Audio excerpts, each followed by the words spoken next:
And welcome to another edition of Gridiron Nation, now on Game TV Plus. Gord Randall is with me to break down the very busy weekend we had in Canadian college football, junior football, professional football, international football, you name it, the busiest weekend I can ever remember, right across the board. So let's focus in and zoom in on university football. Tell us what quickly transpired over on Saturday and what it sets up for national semifinals on the road to the Vanier Cup. Yeah, quickly before I get into that, you mentioned the CJFL final. Congratulations to the Saskatoon Hilltops on getting back on top of that mountain. An interesting weekend in U Sports. You had two hosts that held serve, and then you had two that got upset. And we'll start in Quebec, where Montreal gets the last laugh going into Quebec City in the annual Red-Blue rivalry that always seems to culminate in this particular game, now called the Jacques Dussault Cup, formerly the Dunsmore Cup. And they beat Laval by 2 points. Pepe Gonzalez was excellent, and Jim, you noted this before we started filming, but this feels like maybe a little bit of a pass the torch moment. Gonzalez is kind of the new kid on the block within the queue as the quarterbacks go, and Arnaud Desjardins was the established star, and it feels like that torch may have been passed here as Gonzalez. I saw some buzz saying this is one of the most impressive freshman seasons for a quarterback in a long time in U Sports, and it's going to keep going into at least one more week, probably more than one more week, as the Carbs look to continue on. They'll be traveling out to Nova Scotia and taking on St. Mary's. St. Mary's dominated St. FX in the Loney Bowl, and this was a stifling defensive performance for St. Mary's. They forced 4 turnovers in this game, and basically ran away with it. And this has kind of been the storyline for them all season long, is that they've been head and shoulders the class of the conference, but it hasn't necessarily been with offensive fireworks. It's been with a suffocating defense. And so the question is, how is that going to translate against an offense that just made Laval defense look pretty mediocre this last week? That'll be a real tall task for St. Mary's if they're going to hang on in this one and make a game of it. Jumping over to the other semifinal between the OUA and the Canada West. We'll start in Canada West, and it is Saskatchewan that edges out their rival Regina in the second meeting of those two teams to win the trophy, the Hardy Trophy. Interesting storylines, and frankly, Jim, a little bit of a letdown, unfortunately, I think, just because of some key injuries. We already talked about Antwan Raymond. He is, it seems, out for the rest of the season at this point in time.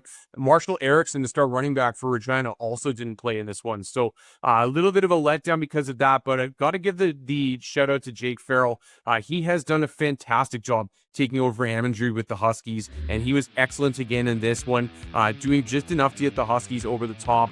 They did benefit from a defensive score as well, but nonetheless, did what he had to do. And we've talked throughout the Canada West season that I think the Saskatchewan Huskies roster is clearly the most talented roster in the conference, and it was just a question of whether they take care of business. Well, they've done that despite losing their quarterback, and it'll be interesting to see if that ever comes and catches up to them, because it hasn't really done so yet, and Farrell's been able to just take the reins and keep going. It'll be interesting to see how much further they can keep going, and with that backup quarterback in place. He keeps getting better week after week, so it's hard for me to bet against them. And then over at OUA, it's probably the most notable upset of the weekend, I think, which is Queens going into Laurier and doing it again, winning twice in a row on the road in the playoffs. First time a team has done that since 2007 to win the to win the Yates Cup, excuse me. And this is Queens' first Yates Cup championship until 2009, the team I was on, by the way.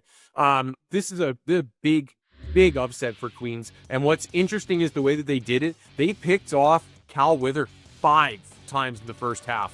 If you look at the U Sports website, actually, you'll say 4. They called one of them a forced fumble, which I think is incorrect, having seen the clip, but nonetheless, they pick off Wither 5 times in the first half. They housed one of those. 2 others were run deep into Laurier territory on the return. So if you look at the offensive production for Queens, it wasn't actually great, but the thing is they didn't really need it to get to a 30-27 victory, because their defense was just outstanding, particularly in the first half in this one, and then had Laurier chasing points the whole second half. What a fantastic year for the OUA. For years that we've been doing this show, 15 of them, I think about 13 of them, the OUA has been hopelessly predictable. I think that you actually have some flow at the top end of the OUA that even mirrors what's been going on in the Canada West year after year. What's the future for this conference? The future's really interesting for this conference. A couple weeks ago, we talked about it when Western was upset and how, Greg Marshall might be nearing the end of the line, and that might signal a little bit of a passing of the torch. And we thought that Laurier was going to be the recipient of that torch at that point in time. And now, of course, they get upset a couple weeks later, and it's Queens going through instead. So really interesting stuff. And it's such a big step forward for Queens, who has been sitting firmly in that second tier of almost there for basically ever since Steve Snyder took over with that program. And they finally get over the hump here. That's a big step forward for them. It will be interesting to see if it's sustainable. Like for Laurier, I think you can kind of look back on this and just say, you know what, this was just a series of unfortunate events that all happened at the same time, and something that we can potentially just write off because we've been the best team in the OUA for the better part of the last 2 seasons consistently. But you've got some interesting upstarts as well. Guelph seems to be moving in the right direction. Windsor has been consistently strong under JP Cercelli. So there's some interesting teams floating around there. And of course, I think the OUA always has the potential for big shakeups just simply because there are so many teams in that conference, and some school is always in the position to be able to kind of ride the wave and bring themselves up to the top tier. This fall, apparently it was Queens. Next fall, it might be Guelph, it might be Windsor, it might be Laurier retaking the crown, it might be one of the Ottawa schools stepping up. You never know how it's going to turn out. Briefly, who are your U Sports Players of the Week? Well, Jen, you knew the answers to the quiz. It's just, I'm going to do co-players of the week this week, and it is the 2 Queens linebackers, Justin Pace and Jacob Baldwin. They both had 2 interceptions apiece. Pace housed one of them, so one was a pick six. Baldwin ran both deep into Laurier territory, and in fact, on his second one, he might have taken that one to the house, except that he blew a hammy at about the 10-yard line. So hopefully he'll be able to recover for this week's matchup for Queens, because they'll need those two to continue being the leaders at the second level of the defense. They combined for 15 tackles as well, despite the fact that Baldwin left that game after that hamstring injury in the first half. But these guys were monsters and were just nightmares for Callum Wither all day long. So those are my co-players of the week. When we come back, Canadians in the NC2A. Stick around. High school football coaches nominate your players for the NFL Canada Way to Play Awards. Each week, winners earn a $3,000 equipment grant for their school program. Show us game footage that highlights safe, proper technique, and impactful play.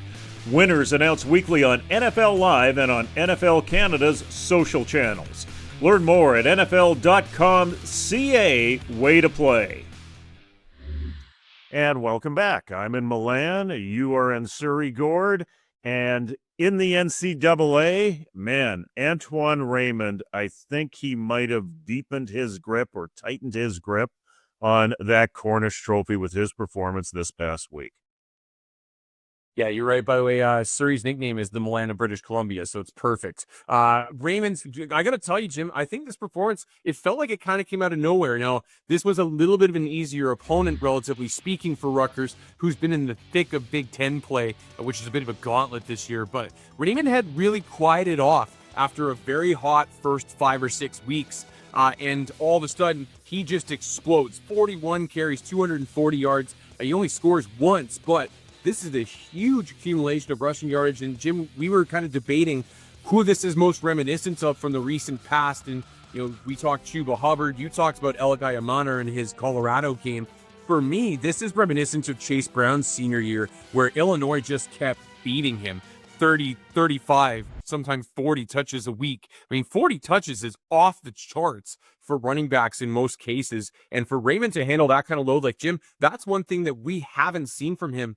Even though he was so productive earlier on in the year, he was productive splitting time in the backfield. And this type of volume is a whole new thing for him. What a performance for Antwan Raymond, the back from Montreal. As for the rest of the class, some players are coming off of injury. Some players were part of teams that got upset over this week. Do a quick recap on the rest of the class. Sure. I mean, really quickly, I'll stick with Rutgers just without moving. Daryl Jabome is back and has been really good for the last few weeks since kind of getting healthier himself. 9 tackles this week for him. Jet Elad picked off another pass for the Scarlet Knights as well. This was really a get-right game across the board for them, and they're not just one win away from postseason play. Down in Miami, it was great to see Akeem Messidor back on the field as he recorded a sack and a half in his return, and Miami cruised to victory. And then our 2 Louisville guys keep doing their thing. It was fairly quiet in terms of counting stats for both Bailey and Conga in this one, but there was a sequence in the fourth quarter. Louisville still having a chance to win this one in regulation, but they needed a stop. And the 2 of them combined, Bailey comes flying off the edge for a sack on second down, and then Conga knocks the pass down on third down to get their offense the ball back. Unfortunately, the offense kind of ruined the ending and didn't get anything done. Louisville eventually losing that one in overtime in a pretty tough upset for them in what continues to be an absolutely chaotic ACC conference. Is anybody good? Is anybody bad? Well, we know Boston College is bad, but is anybody else bad? I don't know. Duke goes out of conference and loses to UConn this week after not having lost a game in regulation all year. Virginia gets upset. Louisville gets upset. I mean, you name it, Jim. Anything can happen in the ACC. It really feels like, and somebody made this comment, it really feels like with Cal and Stanford into the conference, it feels like they've actually been the ones that took up the mantle of the old Pac-12 after dark. and anything can happen in those late ACC games. And sure enough, that's exactly what did happen. Well, what's on the stove? It's like what Walt said to Jesse. It's all about the cook, and that's what Alex is going to cook up for us here in Border Ballers. Welcome back to Border Ballers. I'm in my apron and chef's hat today because we got some Canadian college footballers cooking on defense. I'm hungry, so let's start with some Creole cuisine. In a 2-for-1 at Southeastern Louisiana, where Ottawa's Shakespeare Louis leads FCS safeties with 53 snaps per reception and is top 10 with 68 yards allowed among safeties with 200-plus coverage snaps. His D-line teammate and fellow Ottawa native Evan Aubry has a nearly 20% pressure rate on 74 pass rushes this season. Get this guy in the game more, coach. Moving on to the ACC, where Montreal product Antoine Delorier is tied for the Syracuse lead in tackles and could become the first ever true freshman to lead the Orange in that category. For a rookie who looks like he was made in Chef Ramsay's kitchen, he's been extra reliable for the Dome Patrol. Finishing off at Louisville, where Wesley Bailey is serving up his best season with a 5th sack hosting Cal this weekend. The pride of Ottawa is another master chef who gets in the QB's grill better than most, sitting pretty at an ACC top 5 36 pressures. That's it for Border Ballers. I'll see you on Saturday. Thanks to Alex in the kitchen for that. Hey, Gord, who is your NCAA player of the week? Do I even have to ask?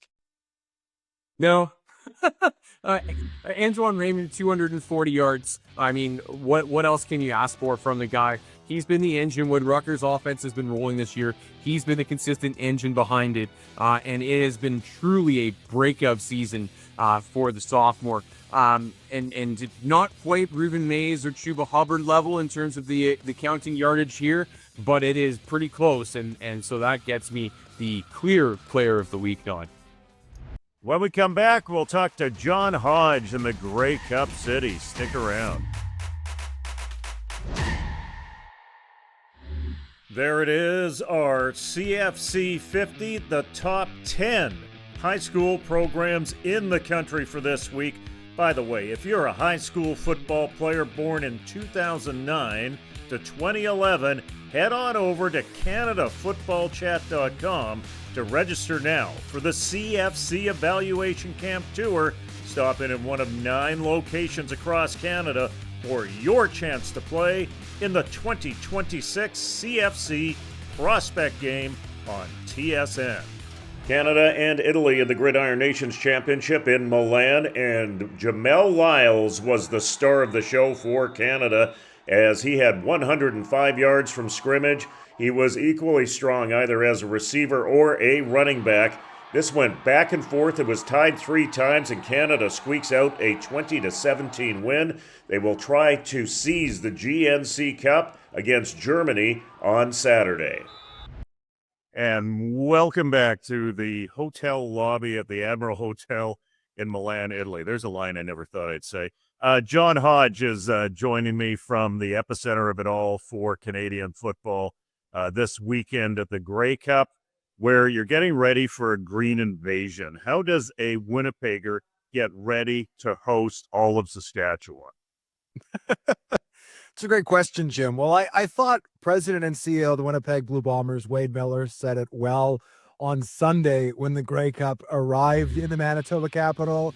He said, with Rider fans pouring into this province, there will be tremendous economic growth for us. And that is the positive I'm choosing to focus on. And I thought, if you're looking for silver linings, that is a good one. I mean, the party passes have all sold out. They have been weeks ago.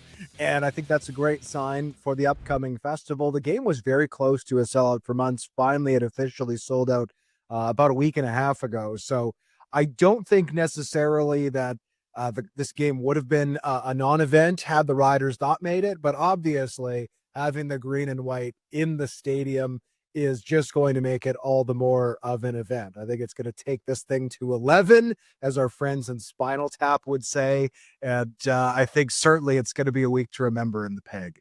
So you'll take their guff and you will take their money. And maybe that's where Stuart Johnson should come in, because he's been taking a lot of guff, but he wants to take your money. If you're a football fan in this country, he's arriving in Winnipeg. I saw some military-like pictures that compared him to Michael Dukakis from many, many years ago.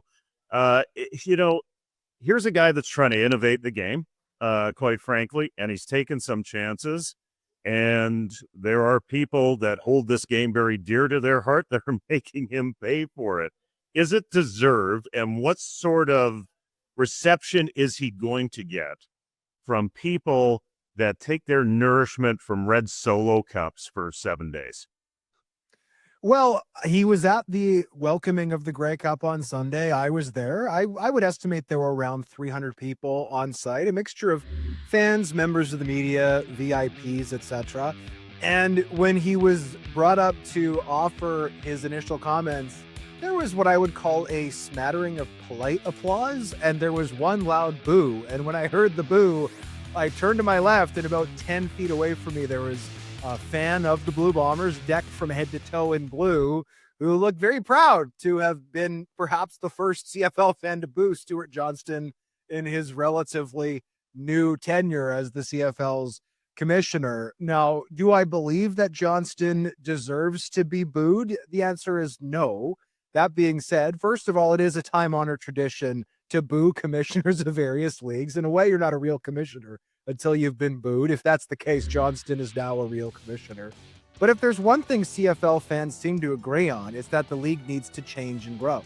Well, if there's one thing that no CFL fans can agree on, it's how the league should change and grow. So I think Johnston has a bold vision for how things should change. Personally, with the announced changes, there's some I'm a big fan of. The benches to me is a no-brainer. The time clock thing I like, as long as the last 3 minutes stays good.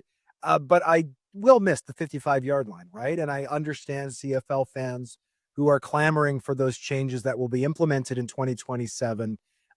So I understand the criticism from fans. I'm sure Johnston is ready for some of the blowback that he'll experience this week. And I had more than one person point to his militaristic entrance on a tank, saying it looks like he's getting ready to go to the State of the Fan event that still exists this year, but is taking place in a bit of a different context. So it'll be an interesting week for Stuart, that's for sure. In terms of some of those changes, I'm getting word that the CFL might be more flexible on some of them that were rolled out. Plus, there may be other changes that people haven't anticipated yet. One I want to touch on is when the season is played, because if the CFL winds their season up earlier, maybe we don't have that traffic jam that we had this past Saturday, where every football game of meaning, including 2 CFL games, but every game of meaning in Canadian football at a high performance level was happening. I mean, you don't have enough spotlight to shine it on all those games. Is a shift in a schedule something that might leak out during this Grey Cup week?